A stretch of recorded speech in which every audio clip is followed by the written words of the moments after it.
ज्यादा काम करो, कम सोचो, बाकी का सब भूल जाओ। ऐसा गौतम बुद्ध ने कई सालों पहले अपने शिष्यों से क्यों कहा था? इसके पीछे का रहस्य क्या है? आज इसी रहस्य को हम गौतम बुद्ध की कहानियों के माध्यम से जानेंगे। तो बिना देर किए चलिए आज के वीडियो की शुरुआत करते हैं। तो दोस्तों, पहली कहानी है हर समय खुश कैसे रहे। एक शिष्य की कहानी। यह कहानी है एक बुद्धिस्ट साधु की और एक गरीब व्यक्ति की। यह कहानी आपको बताएगी कि कैसे हर परिस्थिति में खुश रहे। एक जंगल में एक संत रहता था। इस संत के आश्रम में कई सारी गाय थीं। एक दिन इस संत के पास एक गरीब व्यक्ति आया और उसने संत से कहा कि मेरे पास रहने के लिए कोई जगह नहीं है और कई दिनों से मैं भूखा हूं। आप मुझ पर अपनी कृपा करो और मुझे अपना शिष्य बना लो ताकि मैं आपके साथ आपके आश्रम में रह सकूं। संत ने इस गरीब व्यक्ति की बात मान ली और उसे अपना शिष्य बना लिया। संत ने उसे एक गाय दे दी और कहा कि तुम इस गाय की सेवा करो तथा इससे मिलने वाला दूध केवल तुम्हारा ही होगा।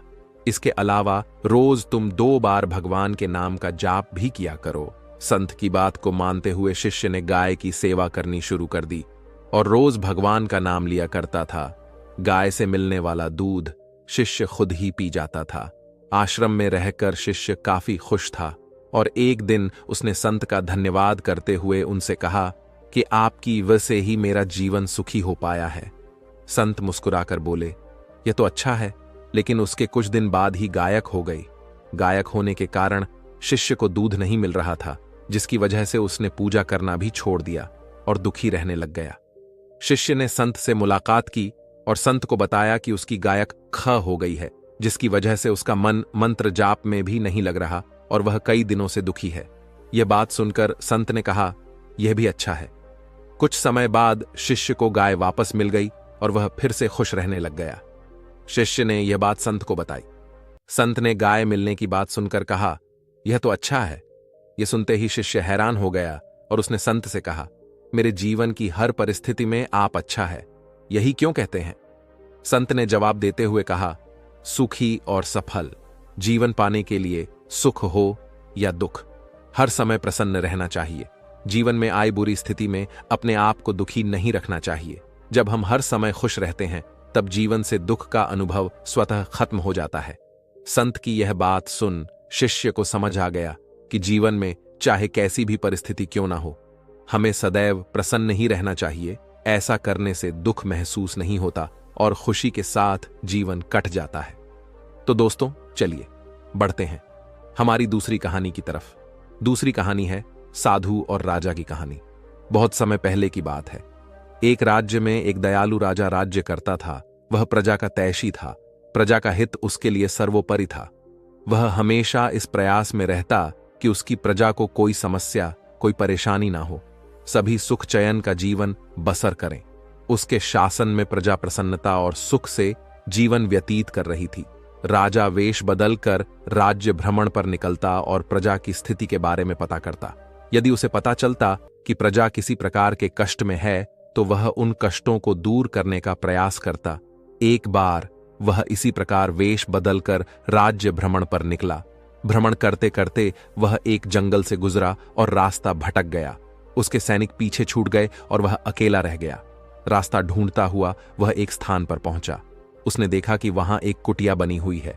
राजा को भूख लगाई थी। उसने सोचा यहां अवश्य भोजन की व्यवस्था हो जाएगी।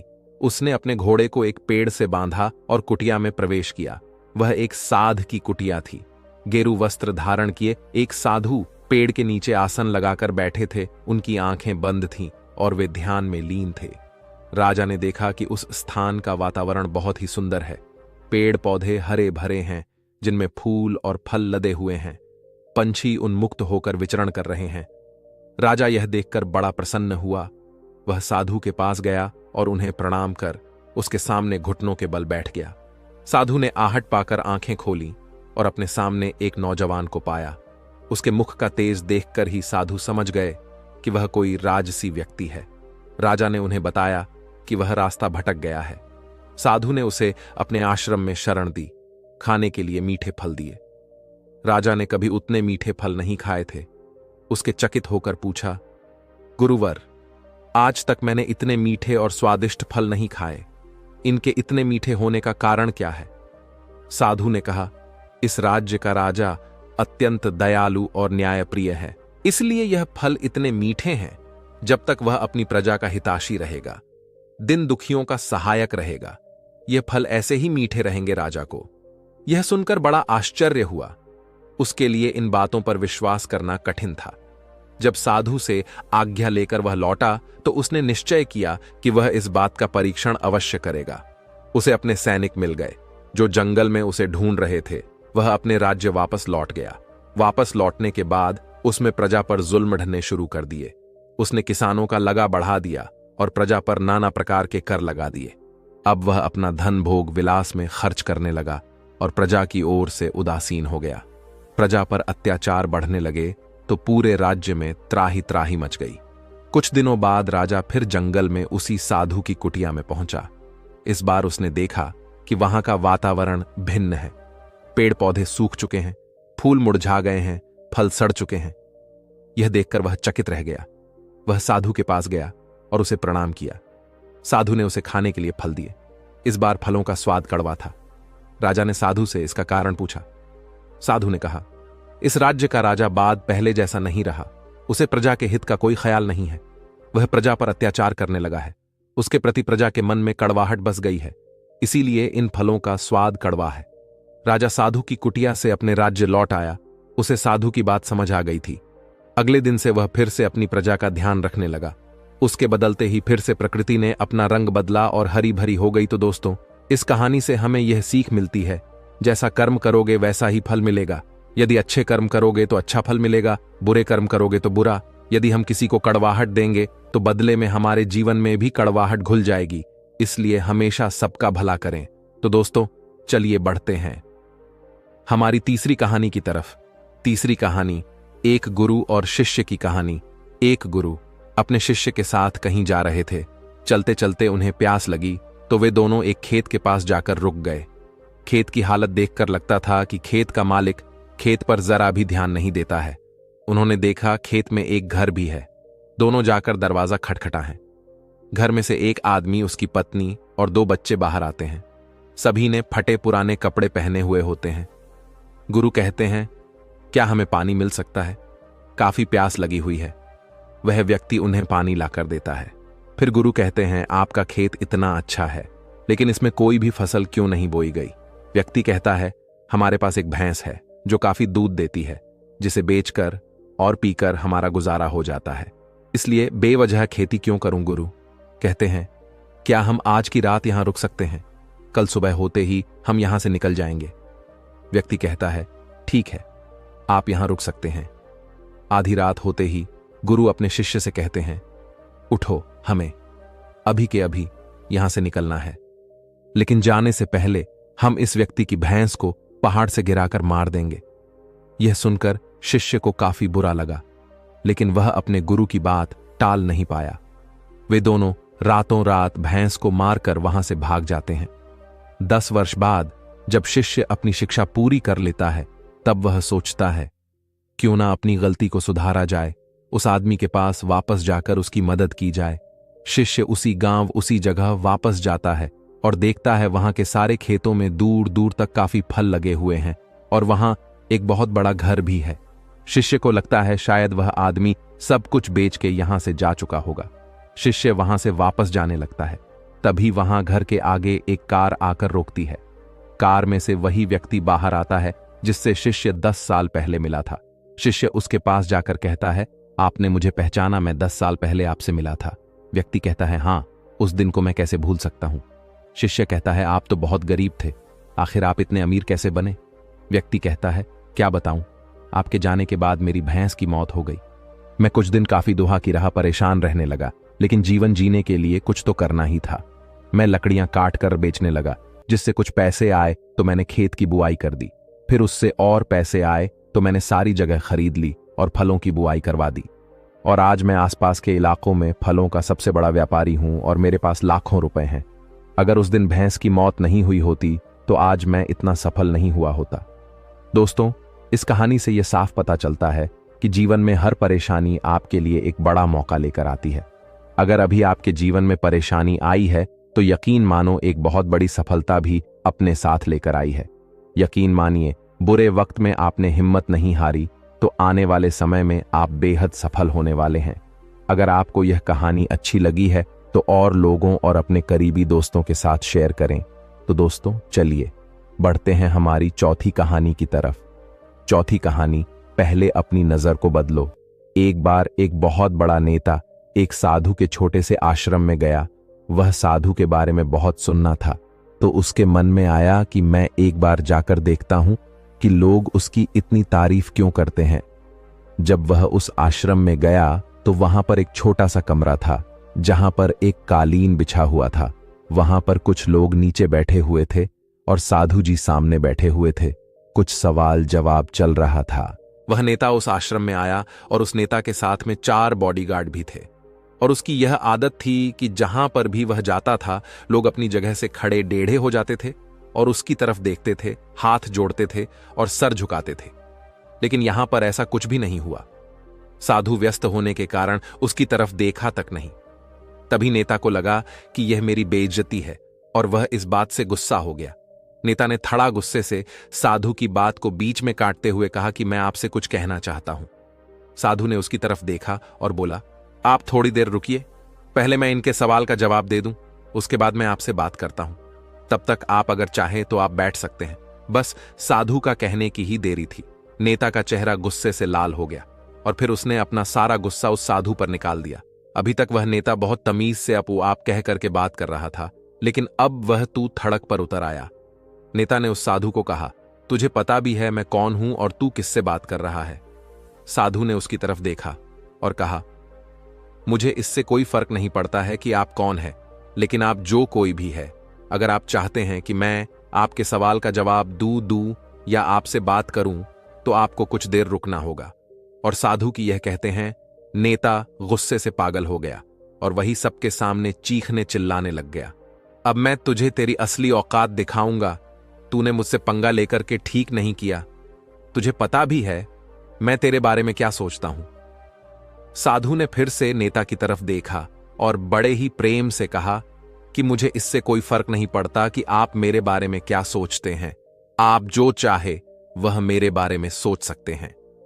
फिर नेता ने उससे कहा कि तू चाहे सुनना चाहता है या नहीं, लेकिन मैं तुझे यही सबके सामने बताऊंगा कि मैं तेरे बारे में क्या सोचता हूं। तू कोई साधु नहीं है, तू एक बहुत ही घटिया इंसान है। तू एक ढोंगी है, पाखंडी है और यहां पर जितने भी लोग बैठे हैं उन सबको बेवकूफ बना रहा है। तेरा बस एक ही मकसद है, इन लोगों की जेब में जितना भी पैसा है वह सब तेरे पास में आ जाए। तू अपने फायदे के लिए इन लोगों का इस्तेमाल कर रहा है और अब मैं तुझे नहीं छोड़ने वाला हूं। पूरी दुनिया के सामने तेरा पर्दाफाश करके रहूंगा। लेकिन उसके इतना बोलने के बाद भी हल्की सी मुस्कान उस साधु के चेहरे पर बनी ही रही। यह देखकर वह और भी तिलमिला गया और उसने कहा, अब बहुत हो गया, अब मैं यहां 1 मिनट भी नहीं रुकने वाला, लेकिन अभी भी तेरे पास मौका है। अगर मुझसे माफी मांगनी है या मुझसे कुछ कहना है तो कह सकते हो। इतना सब होने के बाद भी साधु के चेहरे पर एक मुस्कान थी और वह बिल्कुल शांत था। और फिर उन्होंने अपनी आंखें बंद करी और फिर साधु ने अपनी आंखें खोली, हाथ जोड़े और कहा कि मुझे आपसे कोई गिला शिकवा नहीं है। आपके लिए मेरे मन में कोई भी गलत ख्याल नहीं है। जो भी मेरे बारे में आपने कहा वह आपकी अपनी सोच थी, तो मुझे आप में कोई भी बुराई नजर नहीं आती है। मुझे आप बहुत ही भले इंसान लग रहे हैं। और साधु के इतना कहते ही नेताजी का दिमाग 7वें आसमान पर पहुंच गया। उसके चेहरे पर एक अजीब सी खुशी थी, क्योंकि उस साधु ने वही कहा जो बाकी सब लोग उस नेता को कहते हैं। और वह खुशी खुशी उस आश्रम से अपने घर की तरफ चला गया और जाकर के अपने पिताजी के साथ में बैठ गया। उसके पिताजी ध्यान में थे। उन्होंने पूरी जिंदगी सिर्फ लोगों की सेवा करी और बदले में कुछ भी उम्मीद नहीं किया। तो थोड़ी देर बाद जब उन्होंने अपनी आंखें खोली और देखा अपने बेटे को अपने साथ बैठे हुए, तो उनके बेटे के चेहरे पर आज एक अजीब सी खुशी थी जो आज से पहले उन्होंने कभी नहीं देखी थी। फिर उसने एक एक करके सब कुछ बताया कि आज क्या हुआ, किस तरह से वह आश्रम गया और वहां पर क्या हुआ, उसने क्या कहा और साधु जी ने क्या कहा। जब उसके पिताजी ने पूरी बात सुनी तो थोड़ा सा मुस्कुराए और अपने बेटे को देख करके बोले कि उन्होंने तुम्हारी तारीफ नहीं करी, क्योंकि उन्होंने वह नहीं कहा कि जो तुम हो, उन्होंने वह कहा कि जो वह खुद है और तुमने जो भी कुछ उनको कहा वो नहीं कहा कि जो वह है, बल्कि तुमने वह कहा जो तुम खुद हो। यही बात वेदों में भी कही गई है, यथा दृष्टि तथा सृष्टि। यह दुनिया तुम्हें वैसी नहीं दिखती जैसी यह दुनिया है, यह दुनिया वैसी दिखती है तुम्हें जैसे तुम खुद हो। जिसकी नजर जैसी है उसके लिए यह दुनिया वैसी ही है। तो अगर तुम अपनी दुनिया को बदलना चाहते हो तो उसका सिर्फ एक तरीका है, अपनी नजर को बदलो। तो दोस्तों चलिए बढ़ते हैं हमारी 5वीं कहानी की तरफ। 5वीं प्रेरणादायक कहानी है 7 महत्वपूर्ण संदेश जो बदल सकते हैं आपकी दुनिया। यह कहानी है सफलता और समृद्धि की कहानी, एक वकील की जो उसकी सफलता से शुरू हुई और उसके व्यक्तित्व की समृद्धि पर समाप्त हुई। एक वकील जूलियन जो सफलताओं की ऊंचाइयों को छू रहा है, लाखों करोड़ों की संपत्ति है, लेकिन फिर भी जीवन में खुशी और संतुष्टि का अभाव है। जीवन की वास्तविक खुशी ढूंढने के लिए वह भारत आता है और हिमालय पर जाकर एक संत से मिलता है, तो उससे सच्ची खुशी का रहस्य बताता है और कहता है, यह शिक्षा अपने तक सीमित न रखकर तुम्हें सब में बांट होगी। जब वह वापस आता है तो उसके जीवन से निराशा और उदासी दूर हो चुकी होती है। तब उसका दोस्त जॉन उससे पूछता है कि तुम में यह परिवर्तन कैसे आया। तब जूलियन उसे सारी कहानी बताते हुए उस संत की शिक्षा के बारे में बताता है। आपको भी अपने जीवन को सुखमय बनाने के लिए उन 7 मूल मंत्रों को जानने की आवश्यकता है जो आज हम आपको यहां बताने जा रहे हैं। पहला मंत्र, सकारात्मक सोच और मस्तिष्क पर नियंत्रण। आप अपने आसपास सकारात्मकता तभी महसूस कर सकते हैं जब यह आपके भीतर मौजूद हो।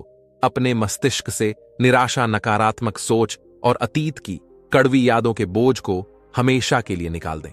इस कचरे को दिमाग में जमा ना होने दें। हर वक्त सकारात्मक सोचना ही आपकी सफलता की ऊंचाई को तय करता है। सकारात्मक विचार आपको रचनात्मकता से भी परिचित कराएंगे जो आपके जीवन को बेहतर बनाएंगे। याद रखें कि आपके जीवन की गुणवत्ता आपके विचारों की गुणवत्ता पर ही निर्भर करती है। जब आप दिमाग पर और सोच पर नियंत्रण हासिल कर लेंगे, तब आपको वह ऊर्जा प्राप्त होगी जो आपके सपनों को पूर्ण करने में सहायक और जरूरी होगी। इसलिए मस्तिष्क पर नियंत्रण करना जरूर आना चाहिए। दूसरा मंत्र, लक्ष्य निर्धारण और उस पर केंद्रित रहना। लक्ष्य के बिना जीवन अधूरा होता है, क्योंकि आपको पता ही नहीं होता कि आप क्यों जी रहे हैं, आपकी जिंदगी का मां क्या है। याद रखिए, मंजिल तक पहुंचने के लिए मंजिल की होना भी जरूरी है। इसीलिए एक लक्ष्य अवश्य निर्धारित करें और उस तक पहुंचने के लिए सही रास्तों का चुनाव करें। बीच रास्ते में यदि किसी की मदद की जरूरत महसूस हो तो हिचकचाए नहीं, बल्कि खुलकर अपनी बात कहे, लेकिन रुके नहीं। आपको किसी भी परिस्थिति में लक्ष्य से भटकना नहीं है। तीसरा मंत्र, निरंतर सुधार। अपने डर और अपनी कमियों या कमजोरियों को पहचानें, उनका सामना कर और जल्द से जल्द उन्हें दूर करने की कोशिश करें। ध्यान रखें कि असफलता ही हमें सफलता की ओर बढ़ने की प्रेरणा देती है। इसीलिए अपनी गलतियों से हार ना माने, बल्कि उनसे सीखें और आगे बढ़े। ज्ञान कभी पूर्ण नहीं होता, इसलिए हमेशा हर चीज से कुछ ना कुछ सीखते रहना चाहिए। चौथा मंत्र, आत्मसंयम और अनुशासन। सुखद जीवन के लिए चौथी सबसे महत्वपूर्ण चीज है अनुशासन और आत्मसंयम। यह आपके व्यक्तित्व को मजबूत प्रदान करती है। इसलिए अपने आप को अनुशासित करें और संयमित जीवन जिए। अंदर की जिज्ञासा को कभी मरने ना दें, क्योंकि यही जिज्ञासा कुछ नया करने, नया सीखने के लिए आपको हमेशा प्रेरित करेगी। पांचवा मंत्र, वक्त की कद्र करें। कल करे सो आज कर, आज करे सो अब पल में परलय होएगी, बहुरी करेगा कब। कबीर दास जी हमें अपने इस दोहे से सीखते गए हैं कि जो काम कल करना चाहते हो वह आज ही कर लेना चाहिए, बल्कि अभी ही कर लेना चाहिए। दोस्तों, बीता हुआ समय कभी लौट कर नहीं आता, इसलिए उसकी अहमियत समझिए और समय का सदुपयोग करें। अभी बहुत समय है, अभी बहुत समय है। यही सोचते सोचते हम अपना कीमती समय बिता देते हैं। सबसे पहले तो काम को टालने की बुरी आदत से बचे, क्योंकि इससे आप अपना काफी समय बर्बाद कर देते हैं। प्राथमिकताएं तय करें और उसी अनुसार अपना हर काम करें। छठा मंत्र, सकारात्मक व्यक्तित्व रखें। बुरे वक्त में अगर कोई चीज काम आती है तो वह है आपका सकारात्मक व्यक्तित्व। हमेशा याद रखें कि अभी भी कुछ नहीं बिगड़ा है। सकारात्मक सोचना शुरू करें। जो बीत गई वह बात गई, लेकिन आज का समय केवल आपका है। इस पर केवल आपका ही नियंत्रण है। साथ ही स्वार्थ की भावना से बचते हुए दूसरों की भी मदद जरूर करें। दूसरों की मदद करके जिस खुशी और संतुष्टि का अनुभव आप करेंगे वह लाखों रुपयों की कमाई से भी बढ़कर होगा। 7वां मंत्र, अपने आज को भरपूर जिए। यकीन मानिए, छोटे छोटे पलों में खुशियां ढूंढ लेंगे तो ही बड़ी खुशियां प्राप्त कर पाएंगे। हर पल में कुछ नया ढूंढे, हर पल को जिंदा दिली से जिए और हर पल का जश्न मनाएं। चाहे वह दोस्तों के साथ घूमने हो, पत्नी के साथ चाय पर गपशप हो या प्रेमिका के साथ। रूठना मनाना हो, हर वक्त को एंजॉय करें। आज के बिताए हुए खुशनुमा पल ही भविष्य की सुनहरी यादें बनकर हमें खुश करते हैं। अपनी खुश को दीपक कि वह लौ मानिए जिसे आपको बुझने नहीं देना है। ध्यान रखें कि हमारी खुशियों की चाबी केवल हमारे पास होती है। असफलताओं से शिक्षा लेकर, कड़वे अनुभव को शिक्षक मानकर, दिल में केवल अच्छी यादें बसाकर बस आगे बढ़ते जाइए। तो दोस्तों चलिए बढ़ते हैं हमारी छठी कहानी की तरफ। छठी कहानी है, जब तक अच्छी बातों को अपने जीवन में नहीं उतारेंगे तब तक इनसे कोई लाभ नहीं मिलेगा। बुद्ध से एक व्यक्ति ने कहा कि तथागत, मैं रोज आपके प्रवचन सुन रहा हूं लेकिन मुझे इसका कोई लाभ नहीं मिला। एक व्यक्ति गौतम बुद्ध का प्रवचन सुनने रोज आया करता था और बड़े ढेही ध्यान से उनकी बातें सुनता था। बुद्ध अपने प्रवचनों में लालच, मोहबैर और अहंकार छोड़कर जीवन में सुख शांति बनाए रखने की बातें किया करते थे। एक दिन वह व्यक्ति गौतम बुद्ध के पास आया और बोला कि तथागत, मैं लगभग 1 माह से आपके सभी प्रवचन सुन रहा हूं, क्षमा करें, उनका मुझ पर कोई असर नहीं हो रहा। आपकी कही गई हर एक बात सत्य है, लेकिन फिर भी मुझ पर इनका कोई असर नहीं हो रहा है। इसका क्या कारण है? क्या मुझ में कोई कमी है? गौतम बुद्ध ने शांति से उसकी बातें सुनी और उस व्यक्ति से पूछा कि तुम कहां रहते हो?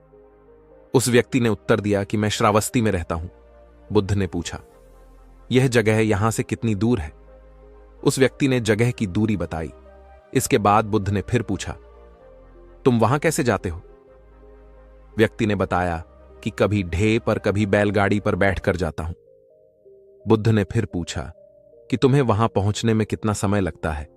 व्यक्ति ने पहुंचने का समय भी बता दिया। इसके बाद बुद्ध ने अंतिम प्रश्न पूछा कि क्या तुम यहां बैठे बैठे ही श्रावस्ती पहुंच सकते हो? इस प्रश्न के जवाब में व्यक्ति ने कहा कि तथागत, यह कैसे हो सकता है? इसके लिए तो चलना पड़ेगा, तभी मैं वहां पहुंच सकता हूं। बुद्ध ने कहा कि सही बात है, हम चलकर ही हमारे लक्ष्य तक पहुंच सकते हैं। ठीक इसी प्रकार जब तक हम अच्छी बातों का पालन नहीं करेंगे, उन पर चलेंगे नहीं, तब तक हम पर प्रवचनों का कोई असर नहीं होगा। व्यक्ति को बुद्ध की बातें समझ आ गईं और उस दिन के बाद उसने भी बुद्ध के बताए मार्ग पर चलना शुरू कर दिया। दोस्तों, मैं उम्मीद करता हूं कि यह कहानी सुनने से आपके जीवन में अच्छे बदलाव आए होंगे। मन स्थिर हो जाएगा, बात बात पर गुस्सा करना भी छोड़ दोगे और खुद को सुधारने की इच्छा पैदा होगी। बस आपको अकेले रहना सीखना होगा, क्योंकि जो व्यक्ति अकेला रहता है वह शांत रहना सीख जाता है और उसके मन से सारी वासनाएं खत्म हो जाती हैं। इसलिए जो व्यक्ति अकेला रहता है वह जल्द ही कामयाब होता है। इसके पीछे का रहस्य हम आज के इस वीडियो में कहानियों के माध्यम से जानेंगे, तो बिना देर किए चलिए उन कहानियों की शुरुआत करते हैं। पहली कहानी, एक बार एक गुरु और शिष्य एक सुनसान जंगल से गुजर रहे थे। तभी शिष्य अपने गुरु से एक सवाल करता है, गुरुजी, ऐसा क्या होता है? कुछ लोगों के पास कुछ भी नहीं होता, लेकिन फिर भी वह सुखी रहते हैं, आनंद में रहते हैं, और कुछ लोगों के पास सब कुछ होते हुए भी उदासी उनके चेहरे से साफ दिखाई देती है। गुरु ने एक मुरझाए हुए फूल की तरफ इशारा करते हुए अपने शिष्य से कहा कि यह सोचने की और समझने की बात होती है। अगर यह फूल यह सोचेगा कि मैं कल मुरझा गया था, या फिर यह सोचेगा कि मैं भविष्य में फिर से मुरझा जाऊंगा, तो यह कभी भी खुलकर पूरे तरीके से खिल नहीं पाएगा। अपने सुंदर स्वरूप में यह कभी भी आ नहीं पाएगा और अपनी खुशबू से इस प्रकृति में बिखेर नहीं पाएगा। उसी प्रकार इंसान अपने अतीत की यादों में खोया रहता है या फिर अपनी भविष्य की कल्पनाएं करता रहता है। भविष्य के दुखों के बारे में सोचता रहता है या भूतकाल में जो उसके साथ बुरा घटित हुआ है उसके बारे में सोच सोच कर वह अपने भविष्य के लिए चिंतित होता है, रहता है। तो ऐसा मनुष्य जीवन में कभी भी सुख अनुभव नहीं कर सकता। यह समझने की बात होती है कि जीवन हमेशा वर्तमान में होता है। अतीत और भविष्य की कल्पनाएं हमेशा मनुष्य को मृत्यु की तरफ लेकर जाती हैं। इसलिए यह जरूरी हो जाता है कि जिस प्रकार हम अपने शरीर की देखभाल करते हैं, उसे बीमारियों से दूर रखने के लिए उसकी अंदर से गंदगी भी साफ करते रहते हैं, उसी प्रकार समय समय पर हमें अपने मन और मस्तिष्क की भी गंदगी साफ करते रहना चाहिए, उसकी धुलाई करते रहना चाहिए। इससे आपकी बुद्धि की क्षमता तो तेज होगी ही होगी, साथ ही साथ आप हमेशा आनंद में रहने का रहस्य जान पाओगे। शिष्य ने सवाल किया कि गुरुदेव, इससे पहले कि हम मन और मस्तिष्क पर चर्चा शुरू करें, इससे पहले मैं यह जानना चाहता हूं कि जिन लोगों के पास सब कुछ होता है वह दुखी क्यों होते हैं, और जिन लोगों के पास कुछ भी नहीं होता अक्सर वह आनंद में क्यों होते हैं? यह रहस्य क्या है? इसके पीछे क्या कारण हो सकता है? गुरु ने उत्तर दिया कि कुछ लोग जीवन में सब कुछ हासिल कर लेते हैं और सब कुछ हासिल कर लेने के बाद उन्हें सब चीजों की व्यर्थ पता चल जाती है। ऐसे लोगों को अक्सर यह एहसास जकड़ लेता है कि मैंने जीवन में जो कुछ भी पाया, जो कुछ भी किया, उससे भले ही मैंने सुख सुविधाएं हासिल कर ली हों, लेकिन मन की शांति अभी भी बहुत दूर है, अधूरी है, उस तक मैं पहुंच नहीं पाया। सब कुछ पाकर भी मैं अपने मन को जान नहीं पाया। और जब इंसान को ऐसा लगता है तो उसे महसूस होता है कि जो भी उसने कमाया वह कौड़ियों के भाव का था। उसने अपना जीवन बेकार की चीजों में यूं ही व्यर्थ कर दिया। और वहीं पर जिस इंसान के पास जीवन में कुछ भी नहीं होता है, उसके पास एक उम्मीद होती है, उस सब कुछ पाने की लालसा रखता है, और वही लालसा, वही इच्छा उसको जीवन में खुश रखती है, आगे बढ़ाती है, ऊर्जा से भरा हुआ रखती है। गुरु ने अपने हाथ से एक सूखे पेड़ की तरफ इशारा करते हुए कहा कि शिष्य, कभी तो यह पेड़ भी हरा भरा रहा होगा, फलों से लदा हुआ रहा होगा। अनेक प्रकार के पक्षी और जानवर इस पर रहते होंगे, इसके फलों को खाते होंगे। उस समय इस पेड़ को भी यह पता नहीं होगा कि एक दिन तुम सख जाओगे और तुम्हारी हालत इतनी बदतर हो जाएगी कि तुम किसी को छाव तक नहीं पाओगे, तुम्हारे ऊपर पत्ते तक नहीं रह जाएंगे। फल तो दूर की बात रही। उसी प्रकार मनुष्य अपने जीवन की दौड़ में यह भूल जाता है कि जिस दौड़ में वह सबसे आगे निकलने की कोशिश कर रहा है, उसका अंतिम चरण तो मृत्यु ही है। काश वह कभी इस दौड़ से अलग हटकर यह देख पाए कि इसका अंतिम चरण तुम्हें कहीं नहीं पहुंचाएगा, कि जिस दौर को वह सबसे आगे निकलकर जीतने के ख्वाब देख रहा है, उसका अंतिम चरण मृत्यु ही है। काश वह कभी जीवन की दौड़ में ठहर कर यह देख पाए किसका अंतिम चरण क्या होगा, तो वह उन कामों को तेज आंजी दे सकता है जो व्यर्थ है, जो बेकार है, और ऐसे कार्यों की तरफ आगे बढ़ सकता है जो उसके जीवन में आनंद पैदा करते हो, जो उसके जीवन को एक नई दिशा दे हो। गुरु ने खुद की तरफ इशारा करते हुए समझाया कि एक योगी वह होता है जो जीवन की दौड़ में ठहर जाता है, जो यह समझ लेता है कि जीवन का अंतिम चरण तो मृत्यु ही है। इसलिए वह जीवन में सुख सुविधाएं हासिल करने की बजाय खुद के मन और मस्तिष्क को एक नए आनंद की तरफ ले जाने का प्रयास करना शुरू कर देता है। शिष्य ने सवाल किया कि गुरुदेव, क्या एक ग्रस्त जीवन में जीने वाला मनुष्य उस आनंद की प्राप्ति नहीं कर सकता? और अगर कर सकता है तो उसे किस प्रकार शुरुआत करनी चाहिए? बिल्कुल कर सकता है। गुरुदेव ने उत्तेजित होकर उत्तर दिया, अगर सभी मनुष्य उस आनंद की प्राप्ति के लिए योगी बनने का निश्चय कर ले, तो इससे तो प्रकृति का चलन ही रुक जाएगा। सकी जो व्यवस्था है वह बिगड़ने लगेगी। एक सच्चा योगी अपने जीवन में खोज करता है, और खोज करने के बाद वह ग्रस्त जीवन में किस प्रकार आनंद को प्राप्त किया जा सकता है, वो तरीके सभी को बताता है, ताकि मनुष्य अपने ग्रस्त जीवन का पालन करते हुए उस आनंद की प्राप्ति भी कर सके। गुरु ने खुद को संबोधित करते हुए उत्तर दिया कि मैंने अपने जीवन में जो खोज की है, उसके अनुसार मनुष्य को समय समय पर अपने मन और मस्तिष्क की सफाई करते रहना चाहिए। मनुष्य अपने शरीर पर तो ध्यान दे लेता है, लेकिन अपने मन और मस्तिष्क को वह भूल जाता है, उस पर कभी ध्यान नहीं देता, और उसी वजह से मन और मस्तिष्क बूढ़े होते चले जाते हैं।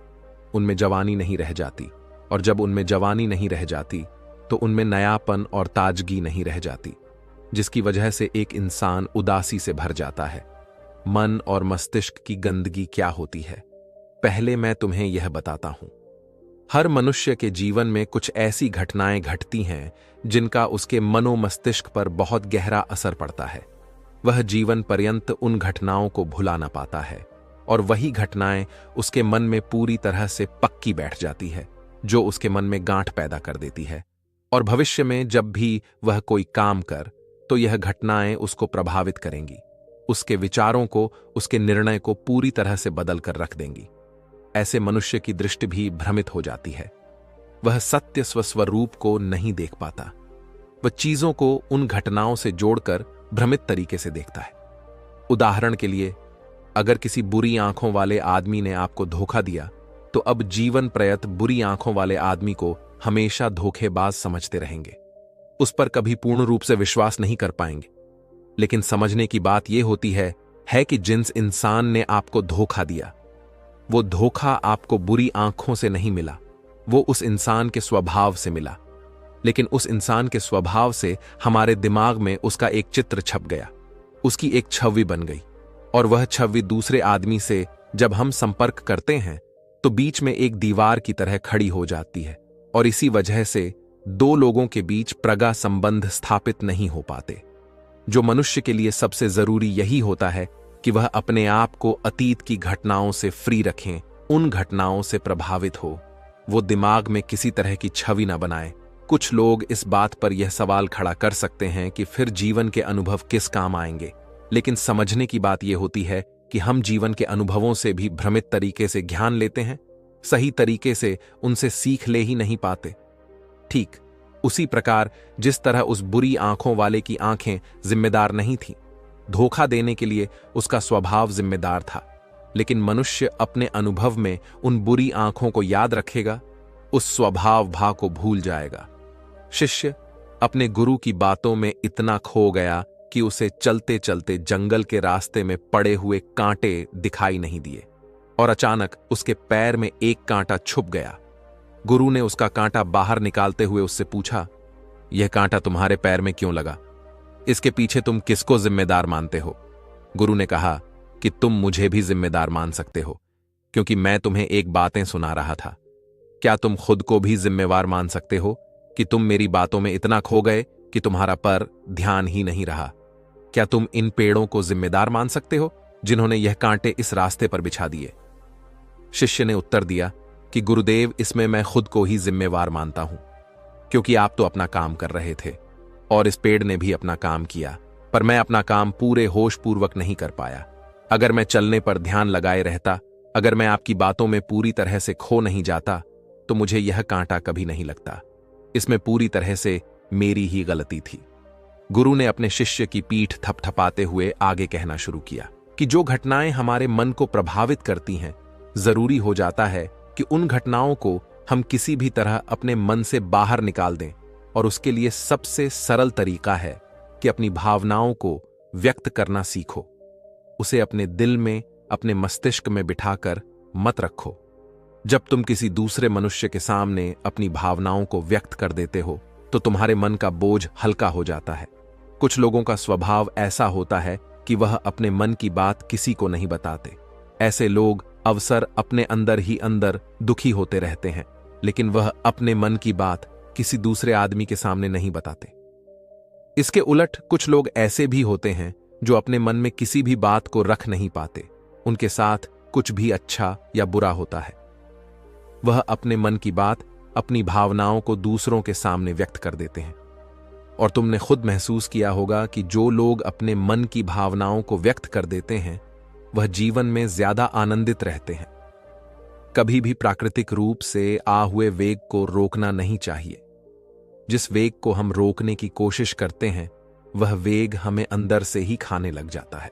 अगर तुम्हारा मन किसी बुरी घटना पर रोने का हो रहा है, तो चीख चीख कर रो, अपने आप को रोको मत, उस वेग को पूरी तरह से बाहर आने दो।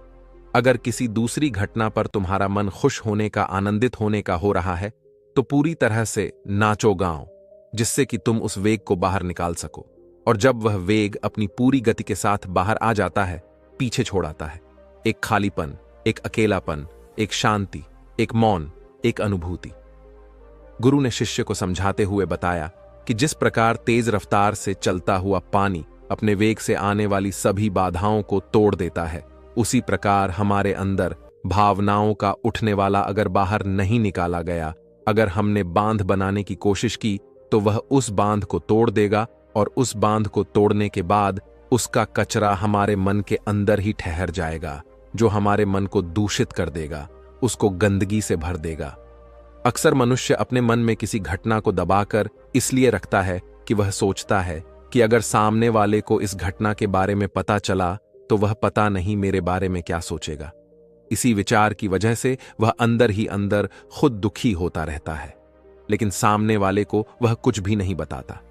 लेकिन एक बार अगर वह हिम्मत कर सकता है, शुरुआत कर सकता है, जो उसका पूरा जीवन परिवर्तित हो सकता है। एक बार अगर उसके दिमाग की आदत बन गई तो वह जीवन भर अपनी भावनाओं को दूसरों के सामने व्यक्त करने से हिचकिचाना नहीं। और अपने दिमाग की यह आदत हम 21 दिनों में पैदा कर सकते हैं। 21 दिनों तक अगर सही तरीके से हम अभ्यास करें तो हमारा दिमाग पूरी तरह से भावनाओं से मुक्त हो जाएगा। यह 21 दिनों का अभ्यास इस प्रकार है। किस दिनों तक? सबसे पहली बात जो याद रखनी है कि अपने मन में किसी भी बात को दबाकर नहीं रखना है। अगर हम किसी मनुष्य के बारे में अच्छा सोचते हैं तो हम उसे व्यक्त करें, अगर बुरा भी सोचते हैं तो उसे भी व्यक्त करें। परिणाम भूल जाएं कि परिणाम क्या होंगे। सिर्फ अपने दिमाग की ढुलाई करने पर विश्वास रखें। इससे आपके अंदर एक अद्भुत साहस पैदा होगा। जब आप किसी मनुष्य के बारे में वह सब बता पाएंगे जो आप उसके बारे में सोचते हैं, तो आप खुद सोचिए कि आपका खुद के ऊपर विश्वास कितना ज्यादा बढ़ जाएगा। आपके मन के सारे डर खत्म हो जाएंगे। हो सकता है कि इसमें आपको चुनौतियों का सामना करना पड़े, लेकिन जहां पर चुनौती नहीं होती वो कुछ अभ्यास भी नहीं होता। अभ्यास हमेशा चुनौतियों से भरा होना चाहिए। इससे आप सत्य वचन बोलने का अभ्यास भी कर पाएंगे। अक्सर हम दूसरों को प्रभावित करने के लिए वह सब बोलते हैं जो उन्हें अच्छा लगता है, लेकिन वह नहीं बोलते जो हम उनके बारे में सचमुच में सोचते हैं। और यही हमारी सबसे बड़ी भूल हो जाती है। इससे हमारा पूरा अस्तित्व झूठ बनकर रह जाता है। और अपनी भावनाओं को व्यक्त करते समय यह भी जरूर ध्यान रखें कि आपके अंदर जो भावनाएं उस इंसान के प्रति उठ रही हैं, उनके पीछे का मूलभूत कारण क्या है। उदाहरण के लिए, जब एक नौकर अपने मालिक के लिए कोई काम करता है और वह काम अच्छे से नहीं कर पाता है, तो मालिक उसे डांट फटकार देता है, जिससे उसके अंदर उसके प्रति क्रोध की भावना यह उठती है। लेकिन समझने की बात यह होती है कि मालिक तो आपको कहेगा ही, वह तो डांटे ही।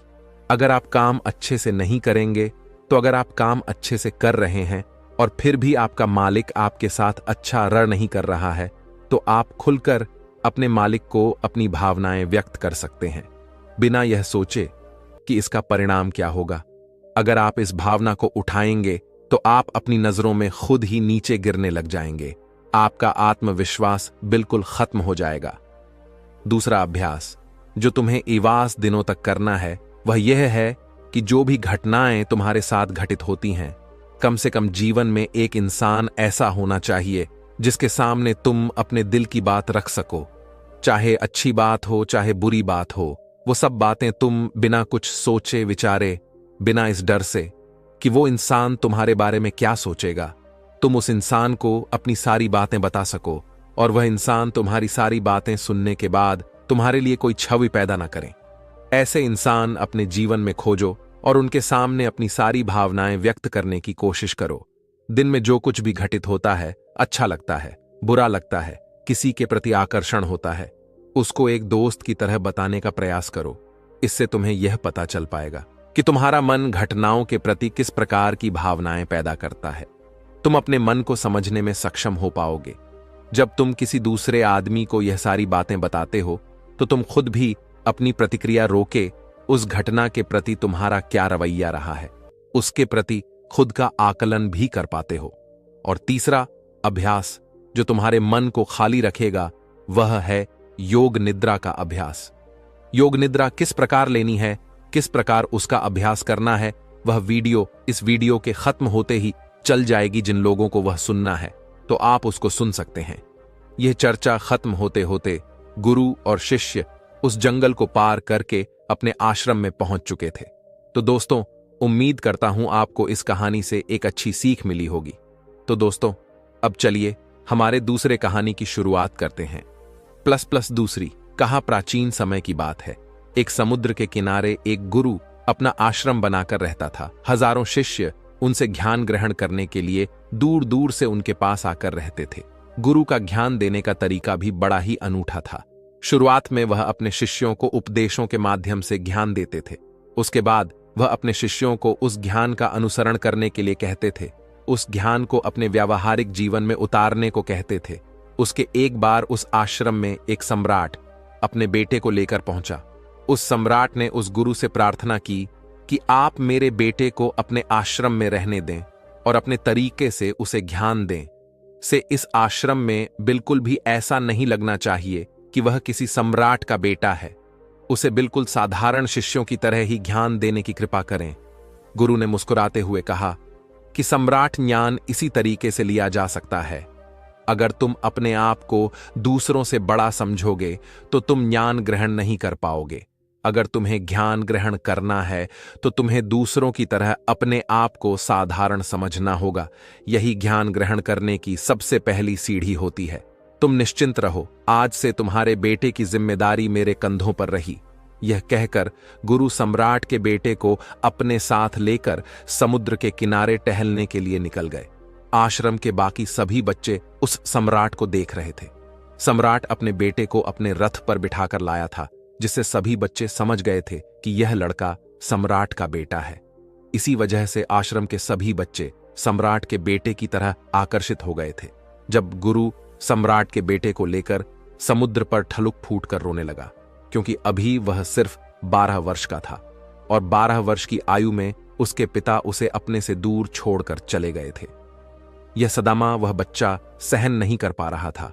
वह नहीं समझ पा रहा था कि उसके पिता उसकी भलाई के लिए उसे उस गुरु के पास छोड़कर गए हैं। उसे रोते हुए देखकर गुरु ने कहा कि बेटा, मैं तुम्हें चुप नहीं करूंगा। हो सकता है कि आज मैं तुमरे आंसू पूछूं, लेकिन कल तुम फिर अपने आप को अकेला पाओगे। याद रखना, जीवन में इंसान अकेला आता है और अकेला ही जाता है। जितनी जल्दी जो इंसान इस बात को समझ लेता है, वह उतनी जल्दी आत्मज्ञान के रास्ते पर निकल पड़ता है। गुरु ने अपनी बात आगे बढ़ाते हुए कहा कि जो इंसान अकेला रहना सीख लेता है, वही खुद से प्यार कर पाता है, और जो खुद से प्यार करना जानता है, वह किसी के भी जाने का अफसोस नहीं करता, क्योंकि वह खुद से ही प्यार करता है। धीरे धीरे तुम आश्रम के माहौल में ढल जाओगे। शुरुआत में तुम्हें समस्या आ सकती है, लेकिन कुछ दिनों के बाद तुम इसे आत्मसात कर लोगे। उसके बाद तुम्हें यही जगह बहुत अच्छी लगने लगेंगी। ये जगह तुम्हें अपनी महल जैसी लगने लगेंगी। संध्या हो चली थी। समुद्र के दूसरे छोर पर सूरज छिपने लगा था और अपनी लालिमा पूरे आसमान में बिखेर रहा था। बड़ा ही सुंदर दृश्य था और गुरु शिष्य को अपने साथ लेकर आश्रम में वापस लौट आए। उस शिष्य को भी थोड़ी सांत्वना मिली, क्योंकि गुरु की आंखों में एक अभूतपूर्व शांति झलक रही थी। और जब हम किसी एकांतवासी गुरु की खो में वह शांति देख लेते हैं, तो हमारे हृदय से भी सारा भार हट जाता है, मन एकदम निर्मल हो जाता है। जब सम्राट का बेटा रात्र का भोजन करने के लिए भोजन कक्ष में पहुंचा, तो आसपास के सभी शिष्य उसके पास आने लगे। उन सभी को पता था कि यह सम्राट का बेटा है, और अगर हम इससे दोस्ती कर लेते हैं तो उससे हमारा बहुत फायदा होने वाला है। यही सोचकर आश्रम के ज्यादातर ने उसे घेर लिया था। बस कुछ बच्चे जो अकेले रहने का महत्व समझते थे, जो दिखावे में विश्वास नहीं करते थे, वह उस सम्राट के बेटे के पास जाने की बजाय अपना पूरा ध्यान खाने पर लगा रहे थे और एकांत में बैठकर अपना भोजन कर रहे थे। कुछ दिनों के बाद सम्राट के बेटे की आश्रम के ज्यादातर बच्चों के साथ दोस्ती हो गई। अब वह आश्रम में उन बच्चों के साथ घूमता, उन्हीं के साथ अपना ज्यादातर समय बिताता। आखिरकार सम्राट का बेटा था, सुख सुविधाओं में पला बढ़ा था। आसपास बहुत से दास औरत होते थे। आसपास अपने मित्रों से घिरे होना, वही दिनचर्या उसने इस आश्रम में भी अपना ली थी। ऐसा नहीं था कि गुरु को यह सब पता नहीं था, पर गुरु उसे अलग तरीके से ध्यान देना चाहते थे। बच्चों को ध्यान आप उपदेश देकर नहीं दे सकते, उन्हें साक्षात्कार कराना पड़ता है। उसके बाद उन्हें वह बात समझ आती है जो आप समझाना चाहते हैं। गुरु को यह बात पता थी कि अगर मैं इसे बोलकर बताऊंगा तो यह कभी समझ नहीं पाएगा। मुझे ऐसे दिखाना पड़ेगा, इसे एहसास कराना पड़ेगा कि अकेले रहने से ही तुम अपनी शक्तियों को जान पाओगे। यह सीख देने के लिए गुरु एक दिन उस शिष्य को अपने साथ एक पहाड़ी की चोटी पर ले गए। पहाड़ी पर पहुंचकर गुरु ने उसे शिष्य से कहा कि अब तुम्हारा ज्ञान पूरा हो चुका है, बस एक आखिरी रात तुम्हें यहां पर बितानी होगी। उसके बाद अगले दिन शाम को मैं तुम्हारे राजमहल में तुमको पहुंचा दूंगा। वह बच्चा तो यह सुनकर बहुत खुश हो गया कि अब मैं वापस अपने राजमहल चला जाऊंगा, फिर से मेरे दास और दासियां, सारी भोग की वस्तु ये मेरे पास होंगी। उस शिष्य ने गुरु से पूछा कि गुरुजी, मुझे आज रात आप यहां पहाड़ी पर क्यों छोड़ रहे हैं? आखिर मुझे कौन सा आखिरी ज्ञान यहां से मिलेगा? गुरु ने मुस्कुराते हुए कहा कि यहां पर चट्टान के पीछे तुम्हें छिपकर बैठना होगा। यहां पर रोज रात को एक बाज जाता है, तुम्हें उस बाज को देखना है, बड़ी गौर से देखना है, हर गतिविधि देखनी है, और उस बाज को देखने के बाद गले दिन अगर तुम उस बाज की खूबियों मुझे बता पाए तो मैं तुम्हें तुम्हारे राजमहल वापस भिजवा दूंगा। और हां, सुबहने से पहले एक बात पर और ध्यान देना है। एक चरवाहा यहां पर अपनी भेड़ों को चराने के लिए आता है। तुम्हें उन भेड़ों की गतिविधियां भी देखनी है। याद रखना, बाज की गतिविधि रात को और भेड़ों की गतिविधि सुबह, तुम दोनों की गतिविधि ध्यान से देखकर मुझे बता पाए तो तुम इस आश्रम से हमेशा के लिए आजाद हो जाओगे, तुम्हारा ज्ञान पूरा हो जाएगा। मैं तुम्हारे पिता को कह दूंगा कि यह बच्चा हमारे आश्रम का सबसे ध्यानी बच्चा है। यह कहकर गुरु अपने आश्रम में वापस लौट आए और वह बच्चा वहीं पर उस चट्टान के पीछे खड़ा हुआ, उस बाज का इंतजार करने लगा। काफी वक्त बीत जाने के बाद वहां पर एक बाज अपने बच्चों के साथ पहुंचा। सम्राट के बेटे ने पूरी रात उस बाज की गतिविधि बड़े ही ध्यानपूर्वक देखी और सुबह होने के बाद जब चरवाहा वहां पर अपनी भेड़ों को लेकर पहुंचा तो उसने एक अभूतपूर्व दृश्य देखा। उसने दा कि वह बाज भेड़ की एक मेमने को अपने पंजों में दबाकर आसमान में उड़ गया। उसने उस भेड़ के बच्चे का शिकार कर लिया था। ये सारा दृश्य देखकर वो बच्चा आश्रम में वापस अपने गुरु के पास पहुंचा। इससे पहले कि गुरु उससे कुछ पूछते, उसने गुरु को प्रणाम करते हुए कहा कि गुरुदेव, आप आश्रम के सभी बच्चों को यहां पर बुला लीजिए। मैं सब लोगों को बताना चाहता हूं कि मैंने क्या देखा। जब आश्रम के सभी बच्चे वहां पर पहुंच गए तो उस सम्राट के बेटे ने कहना शुरू किया कि मैंने अपने जीवन में बहुत से पक्षियों को देखा है, लेकिन बाज उन सभी पक्षियों में से सबसे अदद और सबसे अलग होता है। उदाहरण के लिए, एक तोता हम सभी ने देखा है। तोता बोलता तो बेहद है, लेकिन कभी ऊंचा नहीं उड़ पाता। लेकिन एक बाज जो कि हर समय शांत रहता है, वह आकाश को भी छू सकता है। उसमें आकाश को भी छू लेने का सामर्थ्य होता है। जब भी एक बात अपने शिकार को निश्चित कर लेता है तो वह उसी शिकार पर अपनी नजरें गड़ाए रहता है, चाहे वह कितनी भी ऊंचाई पर क्यों ना हो, चाहे कितना भी बड़ा तूफान क्यों ना आ जाए, लेकिन उसकी नजर हमेशा अपने लक्ष्य पर स्थिर रहती है। आज सुबह जिस बाज को मैंने देखा, उसने हर भेड़ को अपना शिकार नहीं बनाया, बल्कि उस भेड़ के झुंड में से उसने उस भेड़ के मेमने को अपना शिकार बनाया। उस बाज की तरह हमें भी अपना ध्यान अपने एक ही लक्ष्य पर स्थिर रखना चाहिए। चाहे कितनी भी अड़चन क्यों ना आए, हमें अपना लक्ष्य स्पष्ट दिखाई देना चाहिए। दशाविश अलग अलग लक्ष्यों में अपनी ऊर्जा बर्बाद करने की बजाय हमें किसी एक लक्ष्य पर पूरी एकाग्रता के साथ ध्यान देना चाहिए। तीसरी बात जो मैंने उस बात से सीखी और जो हम सभी को सीखनी चाहिए, वह यह है कि बाज कभी भी दूसरे पक्षी के साथ नहीं उड़ता। वह हमेशा आकाश में अकेला उड़ता है। इससे हमें यह सीख लेनी चाहिए कि हमें कभी भी छोटी सोच वाले लोगों के साथ नहीं रहना चाहिए। आखिरकार हम भी वही बन जाते हैं जिनके साथ हम रहते हैं। इसीलिए या तो बड़ी सोच वालों के साथ रहो या फिर अकेले रहो, क्योंकि जब हम अकेले रहते हैं तभी हम खुद की ताकत और खुद की कमजोरियों को जान पाते हैं। कमजोरियों को जानकर उनको दूर कर सकते हैं और अपनी ताकत को जानकर उसका सही इस्तेमाल कर सकते हैं। लेकिन वह तभी संभव होगा जब हम अकेले रहना सीखेंगे। चौथी सीख जो हमें एक बात से लेनी चाहिए कि एक बाज हमेशा अपनी सीमाओं से ऊपर उठकर उड़ता है। जब तूफान आता है तो हर एक पक्षी अपने घोंसले की तरफ भागता है, खुद को छुपाने की जगह ढूंढता है। लेकिन बाज ऐसा कुछ भी नहीं करता। वह खुद की सीमाओं को तोड़कर बादलों से भी ऊपर उड़ने का प्रयास करता है। हवा उसे थपेड़े मारती है, पंख उसके बाहरी हो जाते हैं, पानी और धूल की वजह से उसे कुछ दिखाई नहीं देता, लेकिन वह फिर भी आसमान की तरफ उड़ता रहता है और अंततः बादलों से भी ऊपर निकल जाता है और वहां तब तक उड़ता रहता है जब तक मौसम ठीक नहीं हो जाता। अपनी सीमाओं को सिर्फ इसलिए तोड़ पाता है क्योंकि वह समस्या के आने पर उससे घबराता नहीं है, उससे डर कर बचने का प्रयास नहीं करता, बल्कि एक सकारात्मक नजरिए के साथ उसका सामना करता है। जीवन में चाहे कितनी भी अड़चनें क्यों ना आए, हमें उन अड़चनों से लड़ना चाहिए, ना कि उनसे डर कर कहीं छुप कर बैठना चाहिए। बहादुर तो वह लोग होते हैं जो तूफानों से टकरा जाते हैं। कायर तो अपने घर में अपने घोंसले में अपनी जगह ढूंढ कर बैठ जाते हैं। पांचवीं बात जो हम एक बात से सीखनी चाहिए कि बाज कभी भी अपने घोंसले में घास के कोमल तिनके नहीं रखता। जो तिनके एक कोमल होते जाते हैं वो उन्हें निकाल कर फेंकता रहता है। उसी तरह चाहे कितनी भी आरामदायक जिंदगी आपको मिली हो, लेकिन उस आराम से ऊपर उठकर अपने आलस्य को तोड़कर जीवन में मेहनत करते रहना चाहिए। जीवन में पसीना बहाना।